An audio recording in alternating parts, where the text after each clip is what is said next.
नारायणं नमस्कृत्य नरं चैव नरोत्तमं देवीं सरस्वती व्यासं ततो जयमुदीरये। बंसी विभूषित करा नवनीरदाभात् पीताम्बराधरुणिबिम्ब फलाधरोष्ठात् पूर्णेन्दु सुंदर मुखादरविन्दु नेत्रात् कृष्णात् परम किमपि तत्त्वयहं न जाने। भक्त शिरोमणि भक्त के हृदय में स्फुरना प्रकट करने वाले भक्ति के, जिनके नाम स्मरण से श्री प्रहलाद जी का आज जीवन चरित्र हम श्रवण करेंगे। एक प्रेरणा स्रोत तो है ही भक्तों के लिए, पर उनका नाम जो है वो परम कल्याणकारी भी है। परम कल्याणकारी इसलिए कि जो दिव्य महापुरुष भगवान के अनन्य भक्त, जो भगवान के परम कृपा पात्र होते हैं, उनके स्मरण मात्र से ही हृदय में भक्ति स्फुरना हो जाती है। भक्ति की स्फुरना के साथ साथ हमारा जीवन में मंगल होना शुरू हो जाता है। भक्ति की कैसी पराकाष्ठा है, जैसा हमने कल बालक ध्रुव का कितना अद्भुत चरित्र है, आज भक्त प्रहलाद का चरित्र। इन महान परम भागवतों से हमें यही शिक्षा मिलती है कि भक्ति कोई उम्र के मोहताज नहीं होता, कि हम किस उम्र में भक्ति करेंगे। भक्ति हृदय की अनंत जब प्रभु की चरण और शरण को समर्पित हो जाए तो वो भक्ति जो है वो चाहे किसी अवस्था में हो। देखो, भक्ति का स्वरूप हम पहले समझें। हम भक्ति का मतलब ये समझते हैं कि एकांत में सब छोड़कर माला लेके बैठ जाएंगे, भक्ति वही नहीं। या हम घंटों बैठकर घंटी लेकर बैठ जाएंगे और पूजा करेंगे, भक्ति वो है नहीं। हम मंदिर रोज जाएंगे, रोज मंदिर में चढ़ावा चढ़ाएंगे, भक्ति वो है नहीं। वो एक छोटा अंश मात्र भक्ति का स्वरूप है। भक्ति वो है जो भक्त और भगवान में भेद मिटा दे। भक्ति वो है जब भगवान को पाने की चाहत भी मिट जाए। भक्ति वो है, भक्ति का स्वरूप, कि भगवान आप पूरे जीवन मिलने मत आना, पर तुम्हारे विरह में प्रेम में अश्रु प्रवाहित करते हुए तेरे नाम पुकारता रहूं। भक्ति का स्वरूप ये है। भक्ति का स्वरूप जो गोपियों ने गढ़ा, भक्ति का स्वरूप प्रहलाद ने गढ़ा, भक्ति का स्वरूप बालक ध्रुव ने गढ़ा, भक्ति का तो पराकाष्ठा भक्तिमती श्री मीराबाई जी ने गढ़ा। भक्ति की ऐसी ऊंची स्थिति इन महापुरुषों से अगर हृदय में थोड़ी भी आ जाए तो हमारा जन्म जन्म से जो भटकाव है वो कहीं न कहीं अपनी मंजिल तक पहुंचे। क्या भक्ति का स्वरूप ये है? तुम ये नहीं, तुम ऐसे नहीं करोगे तो तुम भक्त नहीं हो, तुम ये नहीं लाकर दोगे तो तुम भक्ति नहीं करते। भक्त और भक्ति का संबंध अवैध। अगर इसमें भेद ढूंढना शुरू कर दोगे तो ना तो भक्ति हो पाएगी और ना ही भक्त बन पाओगे। भक्ति का स्वरूप जो ब्रज में है पूरे विश्व ब्रह्मांड में नहीं मिलेगा। ब्रज जैसा भक्ति, अरे पूरे विश्व से लोग इस ब्रज में आकर्षित होकर के आते हैं। क्या ऐसा है वृंदावन में, क्या ऐसा है इस ब्रज में? सोच लो, कोई सुख सुविधा है? नहीं। कोई वैभव है? नहीं। पर जो पूरे संसार में, क्या पूरे ब्रह्मांड में ना वो प्रेम है इस वृंदावन में। इस वृंदावन की रज कन जो सामर्थ्य रखता है वो ब्रह्मा के सिंहासन का भी सामर्थ्य। भगवान अवतार लेते हैं, अलग अलग अवतारों में रज का सेवन का महिमा जो बताया है। जब भगवान इस संसार में अपनी उपस्थिति पंचभूत शरीर के स्वरूप में, जो बाहरी आंतरिक नहीं, तो महिमा जो दिखाया है, हम आगे के प्रसंग में आएंगे। पहले हम भक्त प्रहलाद जी के चरित्र में आगे बढ़ते हैं। दो भाई हैं, हिरणाक्ष और हिरण्यकश्यप। थोड़ी सी चरित्र हम बता देते हैं, इसको ध्यान से सुनना। ये हिरण्यकश्यप और हिरणाक्ष जो दो दैत्य भाई हैं, जैसे दशानन रावण और कुंभकर्ण, ये रामावतार में भगवान के ही आज्ञा से ये दोनों उनके पार्षद हैं, जय और विजय। जब शनकादिकों को उन्होंने रोक दिया वैकुंठ लोक में जाने से, तो शनत कुमारों ने श्राप दे दिया, और श्राप में जय विजय को फिर एक उनको कृपा जब भगवान श्री हरि ने किया, तो दो उनको विकल्प दिया, या तो 7 जन्म भक्त बन करके तुम पृथ्वी पर जाओ। ध्यान से सुनना, पूरे प्रसंग समझ में इसी से आएगा। जो रावण दहन करते हैं ना, उनको भी समझ लेना चाहिए कि वो राम नहीं है, क्योंकि रावण को वध करने के लिए, रावण को जलाने के लिए राम बनना होगा, और तुम रावण खुद हो और खुद जाते हो रावण को जलाने। ये संसार की देखो विडंबना। आज रावण भी तरसता होगा, कैसे लोग हैं। हम स्वयं प्रभु श्री राम के अपने इष्ट के हाथों मारे गए तो हमें पुनः फिर वैकुंठ प्राप्त हुआ। ये दुष्ट खुद प्रवृत्ति दुष्ट के रखते हैं और हमको आते हैं जलाने हर वर्ष। यही तो कलयुग का देखो, कैसे कलिकाल की विडंबना ऐसी होती जा रही है। अभी तो कुछ नहीं, बड़ी भयावह प्रतीत होगी आगे। इसीलिए हाथ जोड़ के सबसे प्रार्थना करते, खूब भगवान के नाम गुण रूप लीला में चिंतन में डूबो, खूब नाम जप करो। देखो शरीर तो जाना है, जाना ही है यहाँ से, चाहे कुछ भी कर लो।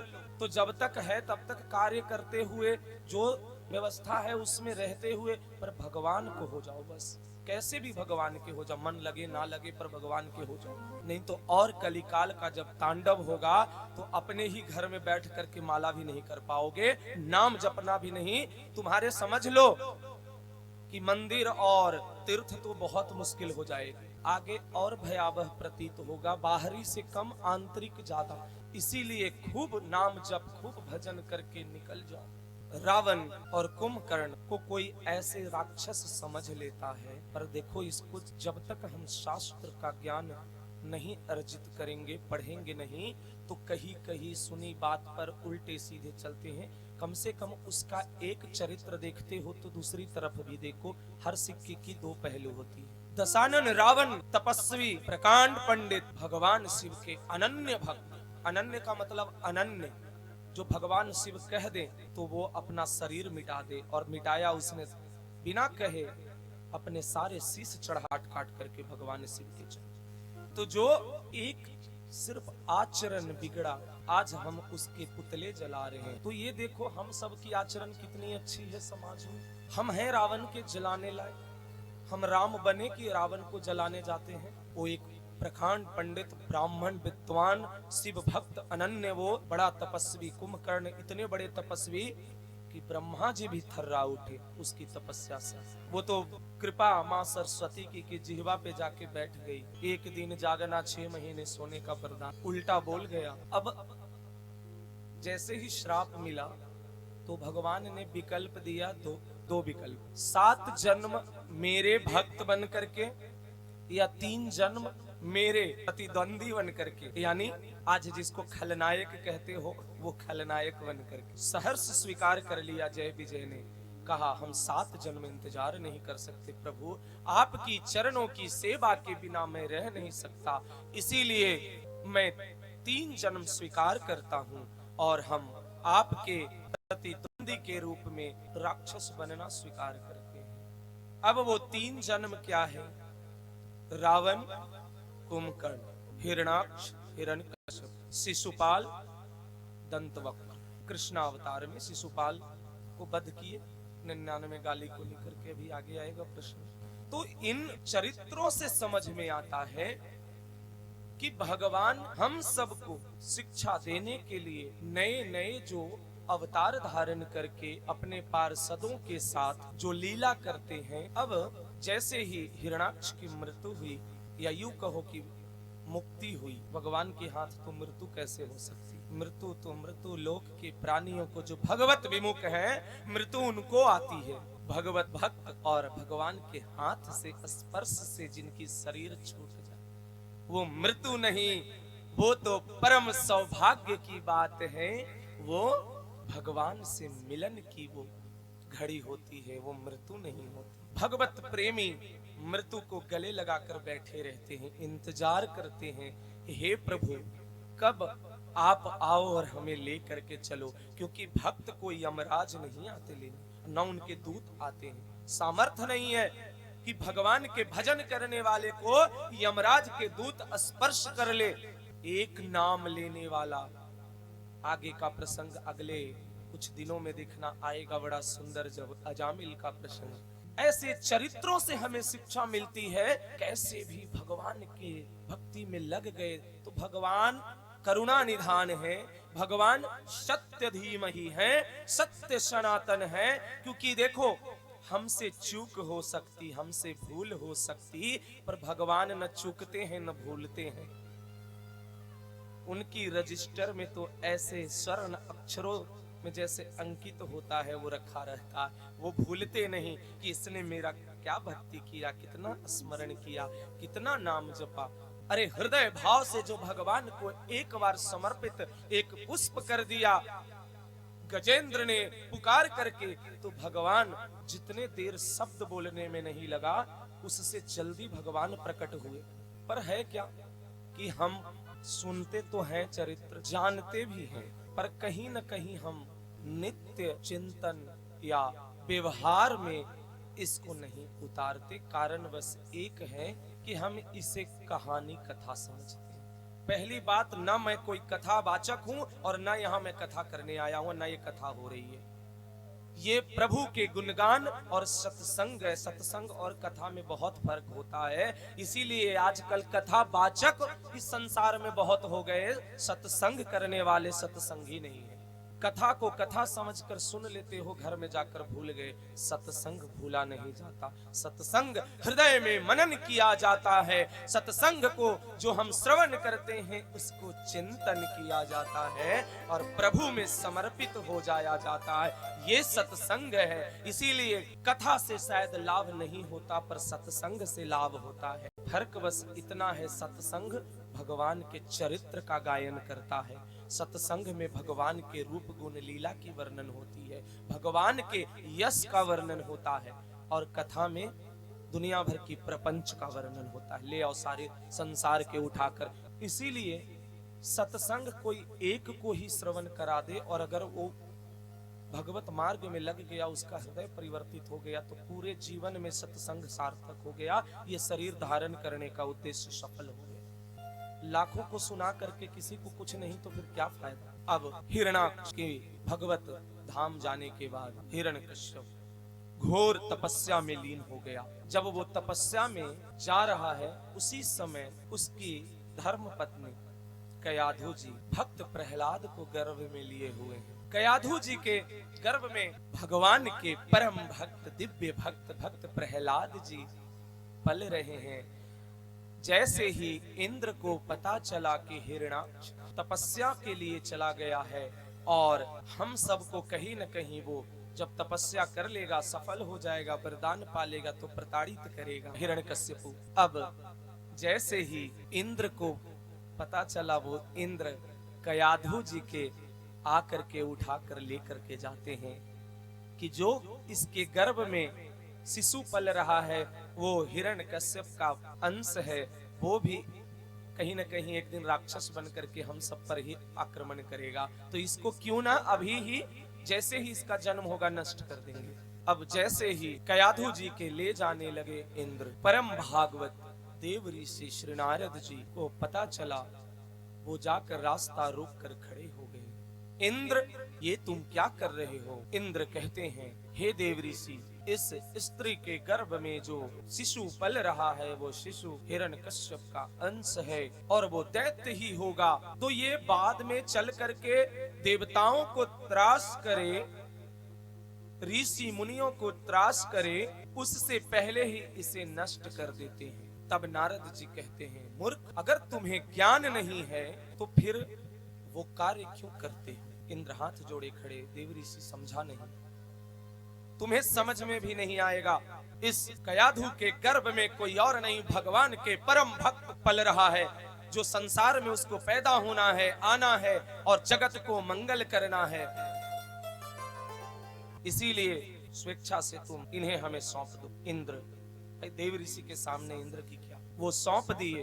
कयाधु को लेकर के देव ऋषि नारद अपने साथ चले आए और अब कयाधु के गर्भ में जो शिशु पल रहा है उसके लिए वो सत्संग शुरू कर दिया। नारद जी ने उपदेश शुरू कर दिया। 7-8 महीने तक उपदेश करते हैं और इतना सुंदर दिव्य बालक जब प्रकट हुए तो भक्त प्रहलाद के रूप में प्रकट हुए। बोलो भक्त प्रहलाद की। अब हिरण्यकश्यप तपस्या से आया, पता चला कि भक्त प्रहलाद, यानी उसको तो पता है पुत्र रूप में हमारे घर में कोई अवतरित हुआ है, आया है, पर यह नहीं पता कि कोई भगवत भक्त है। सामान्य बालकों की तरह ही उसकी भी, जैसे और दैत्य के पुत्र हैं सब, उनकी तरह ही उनकी भी शिक्षा दीक्षा होना शुरू हुआ, साथ में ही पाठशाला में। अब समय थोड़ा बीतता गया तो परम भक्त हैं प्रहलाद जी, तो स्वभाव और प्रवृत्ति, क्योंकि नारद जी की ऐसी भक्ति की उपदेश की गई है कि वो तो जन्म से ही हरि शरणागत है, हरि चरणों की प्रीति है। अब समय बीत रहा है, अन्य बालकों से अलग है प्रहलाद जी का स्वभाव।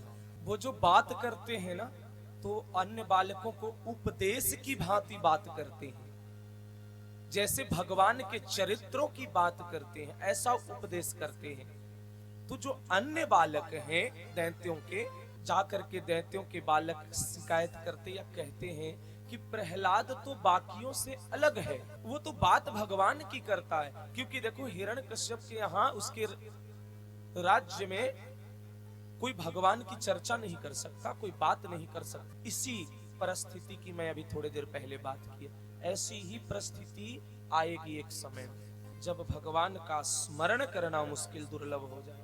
अब जैसे ही ये बातें हिरण्यकश्यप को पता चली तो बड़ा क्रोधित हुआ और वो थोड़े कड़ा पहरा लगा दिया। एक अपने निज सैनिक को नियुक्त कर दिया कि नजर रखो, पर अथाह समुद्र को कमंडल में बंद नहीं किया जा सकता, उसको भरा नहीं जा सकता। वैसे ही भगवान के अनन्य भक्त को कोई भी उसे भक्ति से रोक ले, ऐसा संसार में नहीं बना।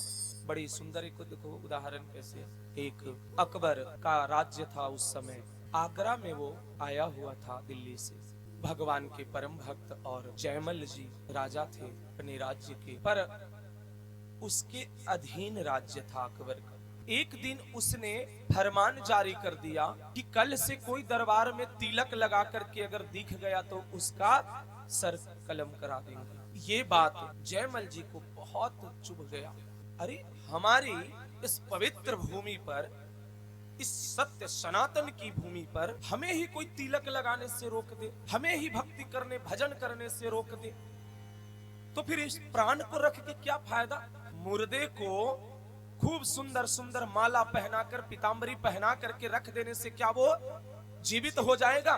वैसे ही इस शरीर को भगवान से विमुख करके, भक्तिहीन बनाकर, भक्तिहीन बनाकर, संत से विमुख करके और खूब सुंदर कोठी में बैठा दो, क्या फायदा।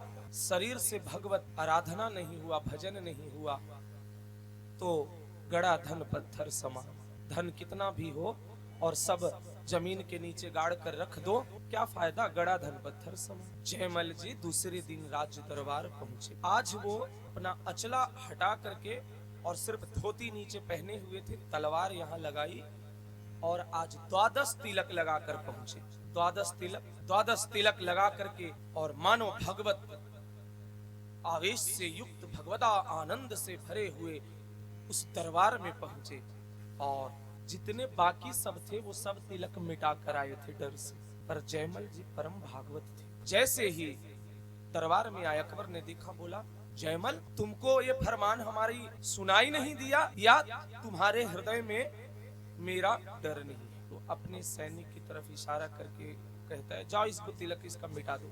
पकड़ के जयमल जी ने तलवार खींची और अकबर के सामने तान करके खड़े हो गए और कहे कि कि पहले भेजो किस योद्धा में ताकत है जो मेरा तिलक मिटा दे। ये जब तक शरीर में प्राण है तब तक मेरा कोई स्पर्श नहीं कर सकता। और तिलक और शिखा की बात करते हो। ऐसी भगवदा आवेश देख करके अकबर थर्रा उठा और उसी समय उसने अपना भाव बदला, हाथ जोड़कर विनम्र खड़ा होकर कहा, मैं तो परीक्षा ले रहा था, इन सब देखो परीक्षा में फेल हो गए और आप, इसलिए आपको दंडवत प्रणाम करते हैं। मांगिए जयमल जी क्या मांगते हैं। तो उन्होंने बोला, ब्रज क्षेत्र में आपकी कोई भी सैनिक प्रवेश ना करे कभी। आगरा से जब गुजरे दिल्ली या दिल्ली से आगरा तो बाहर बाहर से जाना चाहिए। ब्रज की भूमि में कोई भी मलेच्छ सैनिक प्रवेश ना करे। ये होती है भक्ति। सर कटा दे जो भक्ति के लिए, भगवान के लिए अगर अपनी प्राण दे दे तो समझ लो भगवान दोनों हाथ से, पता नहीं ऐसे जीवन कितने जन्म लेने पड़े पर भगवान दोनों हाथ से उसी समय हृदय स्पर्श करके लेकर के अपने धाम चले जाएंगे। लक्ष्मी सुत दारा पापी के घर होए, संत समागम हरि कथा तुलसी दुर्लभ दोए। संत का समागम, हरि कथा, ये सब जानते हो दुर्लभ है। नहीं तो लक्ष्मी तो कहीं भी आ जाती है, ऐसा नहीं है। दैत्यों के यहाँ भी स्वर्ण के भंडार थे वहां, क्योंकि लक्ष्मी जाती है बुद्धि भ्रष्ट करने के लिए। हम लक्ष्मी जी को मांगते हैं, लक्ष्मी जी आओ मेरे घर आओ, दरवाजे पर पूरा खूब लक्ष्मी जी को झाड़ू दे करके साफ सफाई करके लक्ष्मी जी को बुलाते हैं। नारायण को क्यों नहीं? क्योंकि अकेले लक्ष्मी जी आएंगे तो किस पर आएंगे? उल्लू पर। देखो बुद्धि कैसी होगी, उल्लू की जैसी बुद्धि भ्रष्ट हो जाएगी, धन से बुद्धि भ्रष्ट। और नारायण के साथ आएंगे तो कमल नयन जब भगवान साथ में होंगे तो बुद्धि पवित्र और हृदय में भक्ति, वो धन भक्ति युक्त हो जाएगा, वो सत्कर्म में लगेगा धन। इसीलिए खाली लक्ष्मी जी की पूजन करने वाले थोड़े सावधान रहे, नारायण के साथ में पूजन करो। भक्त प्रहलाद का अब जो है सब मर्यादा टूट गई, सब बंधन छूट गई। अब बस एक रह गया, वो हरि नाम का बस दिन रात हरि स्मरण में ऐसे डूब गए।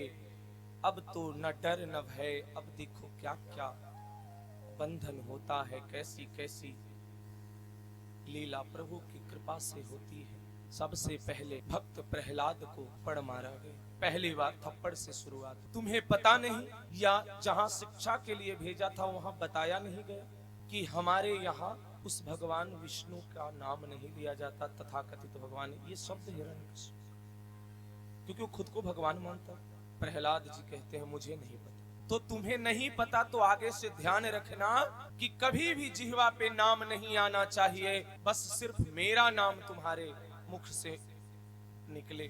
देखो गुणगान करा रहा है, मूढ़ता इसी को कहते हैं। भगवान के जो भक्त होते हैं वो इतना सरल और इतना दैन्यता होती है उनके अंदर कि कोई झुक के प्रणाम करे तो हृदय झुक जाए, सर झुके या ना झुके पर हृदय से झुक जाए। सर्वम खलमिदम ब्रह्म वो देखता है, वो भक्त जित देखूं तित श्याम खड़े। उसके हृदय में ये नहीं होता ये फलना है, ये अमुक है, ये प्राणी है, ये पापी है, ये पुण्यात्मा है, इसकी ये स्वभाव है, इसका ये स्वभाव है। वो एक ही देखता है। बाहरी स्वरूप में वो बोल भी देगा, डांट भी देगा, हो सकता है कभी व्यवहार में कुछ ऐसा लगा तो शिक्षा के लिए, पर अंतर मन से द्वेष नहीं रखता। भगवान के भक्त ऐसा। भक्त प्रहलाद थप्पड़ का रंग और चढ़ गया। देखो थप्पड़ से पिटाई से डर हो जाती है, पर उनके अंदर रंग चढ़ गया भक्ति की ओर, क्योंकि अब हुआ कि तो जो छुपी हुई थी वो प्रकाशित हो गया। मीरा जी ने कहा अब तो बांध ली पग में घुंघरू, तो लाज शर्म अब काहे का। तोड़ दिया सब नेह नाता, राज घराने मुझे नभाता, बांध लिया पग में घुंघरू तो लोक लाज अब काहे का। श्याम को बुलाते हैं तो हृदय में भाव, तेरी मीरा हो रही है बदनाम, श्याम तुम्हें आना पड़ेगा। प्रहलाद जी पर अत्याचार और बढ़ना शुरू हुआ। अब जम की पिटाई शुरू हुई। पहले थप्पड़ से हुआ, अब खूब पिटाई होने लगी। फिर भी हरि गुणगान, हरि नाम से वो विमुख नहीं है। कैद भी कर दिया गया कुछ दिनों के। बड़ी माता कयाधु जी बहुत विनय करके कैद से बाहर कराती है, पर कैद खाने में पद्मासन लगा करके बैठ करके ये इतना छोटा नन्हा बालक जो बैठकर ध्यान लगा करके बस हरि चिंतन और हरि स्मरण में डूबा हुआ है, उसे ये नहीं चाहत है कि मुझे कैद से बाहर निकालो। वो और कह रहे मुझे तो बहुत आराम हो गया। हृदय की मन में देखो कैसी भक्त की ऐसी चाहत कि एकांत में हमें मिल गया जगह खूब भगवान की, यहाँ कोई कम से कम कोई परेशान नहीं करेगा, कोई डिस्टर्ब नहीं करेगा। कैद से बाहर लाने के बाद अब उनकी बड़ी तरह तरह की यातना होने लगी। अब सबसे भयावह यातना शुरू हुई, पहाड़ पर ले जाकर फेंकने की। भगवान की लीला ऐसी है, भगवान की महिमा ही ऐसी है, पर भगवान भी करुणा निधान है। भगवान ने सुदर्शन को आज्ञा कर दिया और सुदर्शन आकर कमल के पुष्प बन करके भगवान के जो परम पार्षद सुदर्शन, हमारे सुदर्शन अवतार निम्बार्क भगवान भी इसी ब्रज धाम में आकर के जो प्रेम करुणा बरसाई, वो हम सबको प्रेरणा मिलती है। ऐसे महान विभूति निकुंज में रंग देवी जी के स्वरूप हैं। बाबा मैं सही हूं? रंग देवी जी के स्वरूप में नौ नवरत्न निकुंज में प्रिय सहचरी हमारी प्यारी सखी प्रिया जी के हैं, और शंख और सुदर्शन के अवतार निम्बार्क भगवान जब आए तो पूरे ब्रज में पहले अकेले ठाकुर होते थे। देखो एक बड़ा ये सुंदर छोटी सी जानकारी है, पहले पूरे वृंदावन ब्रज में अकेले ठाकुर होते थे, पर जब निम्बार्क भगवान आए तो उन्होंने प्रिया जो के साथ विराजमान करना शुरू किया। बोला अकेले ठाकुर नहीं, हमारी प्रिया जो हमारी स्वामिनी नहीं है। अब सुदर्शन आया और कमल का पुष्प बन करके उसी पर प्रहलाद गिरे। कुछ नहीं, मानो फूल पर फूलों की ढेर पर कोई फूल ही गिरा। भगवान का ये लीला है। परम भक्त प्रहलाद जी को अब किसी भी यातना से वो घबरा नहीं रहे हैं, किसी यातना का कोई उनके ऊपर असर नहीं हो रहा। हिरण्यकश्यप और ज्यादा परेशान हो उठा कि इतनी यातना के बाद भी ये कैसे नहीं ये टूट रहा, ये भगवत स्मरण नहीं छोड़ रहा, ये नाम नहीं छोड़ रहा, इस पर कोई भी यातना का असर नहीं हो रहा। तब क्या करें? और यातना को बढ़ा दो। और उसने इस बार खौलता हुआ तेल से भरा हुआ कड़ाह में भक्त प्रहलाद को डालने का निश्चय कर लेता है, पर परम भक्त प्रहलाद जी पर कोई असर नहीं। वो तो आंख बंद करके पद्मासन लगा करके बैठ गए हैं। जैसे ही तेल खौलता है ले जाकर प्रहलाद जी को उसमें डाल दिया जाता है, पर कोई किंचन मात्र का कोई उनके ऊपर असर नहीं हो रहा। वो तो बस अपने चित्त को श्री हरि में लगा करके बस ये शरीर मानो यहाँ, न तो इस शरीर में आत्मा यहाँ है न चित्त यहाँ है। अब जैसे ही तेल में खौलते में जैसे डाला, जब कोई फर्क नहीं पड़ा तो पुनः वापस निकाल दिया। अब कोई रास्ता जब नहीं दिखता है, तब हिरण्यकश्यप ने अपनी बहन होलिका को बुलाता। होलिका को ब्रह्मा जी से वरदान मिला हुआ है कि वो अग्नि में जल नहीं सकती, दाहिका शक्ति उसको स्पर्श भी नहीं कर सकता। अग्नि का चारों तरफ से लकड़ियों का ढेर लगाकर अग्नि कुंड बना दिया गया। भक्त प्रहलाद को गोद में लेकर के बैठने वाली है होलिका, क्योंकि उसे ये डर है कि अगर हम इसको अग्नि में बैठाएंगे ऐसे तो कहीं ये कहीं से निकल के बच के भाग जाएगा। ऐसी लीला है देखो प्रभु की। अब जैसे ही ज्वलित अग्नि में जैसे प्रहलाद जी को लेकर के होलिका बैठी, होलिका को जो वरदान था वो अचला चादर भी कह लो कि जब तक वो ओढ़ी है तब तक वो उतरा। कुछ यूं ऐसा हुआ, एक वायु की ऐसी झोंका आई, उसके अचला उड़ा लिया, होलिका जल गई और भक्त प्रहलाद वैसे ही उस दाहिका शक्ति को चीरते हुए बाहर निकल कर आ गए। बोलो भक्त प्रहलाद की। प्रहलाद जी को और यातना जब मिलते मिलते थक गया हिरण्यकश्यप। प्रहलाद जी नहीं थक रहे, आनंद में है। आनंद सिंधु सुख राशि का जब शरणागत हो जाओ फिर क्या कहना सुनना सब बाकी नहीं रह जाता। अब जैसे ही हिरण्यकश्यप ने एकदम तिलमिला उठा, क्रोध में हाथ पकड़ा और ले गया राजभवन की ओर, और जा करके कहता है, बता रे तुम्हारा भगवान, भगवान जो दिन रात तू नाम रटता, भगवान है कहां? हमें तो कहीं नहीं दिखता, क्या वो तुम्हारी रक्षा करने आता है? तो बोले अब तक कौन रक्षा कर रहा है, तू कहां है, कैसा है? तो मेरा भगवान यहां भी है वहां भी है, जिधर देखो तहां। तो क्या तेरे भगवान ये खंभे में है? तो दैत्यराज किंचन मात्र का अगर संदेह हो तो देख लो खंभे में भी मेरे भगवान है कि नहीं।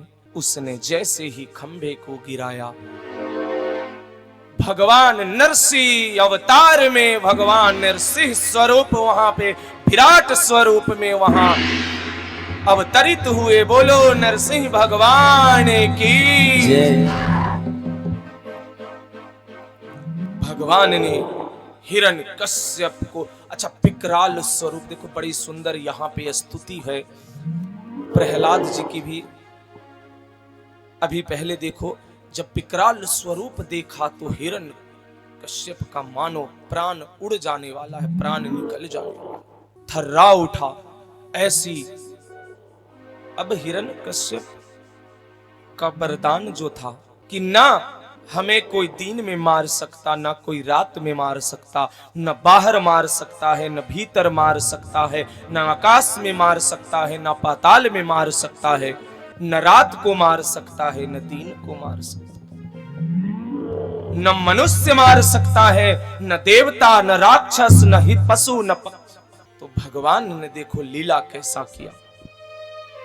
जब हिरण्यकश्यप को भगवान ने पकड़ा तो पकड़ करके घसीट करके ले करके उसको अपने जंघा पर बैठाया। उस समय न दिन है न रात है, संध्या का बेला है, न बाहर है न भीतर है, द्वार के चौखट, न आकाश न पाताल, भगवान के जंघा है। न अस्त्र है न शस्त्र है, भगवान के पैनी नाखून है। न मनुष्य है न कोई जीव जंतु, जानवर, हिंसक, पशु या कोई राक्षस। नरसिंह अवतार है भगवान का।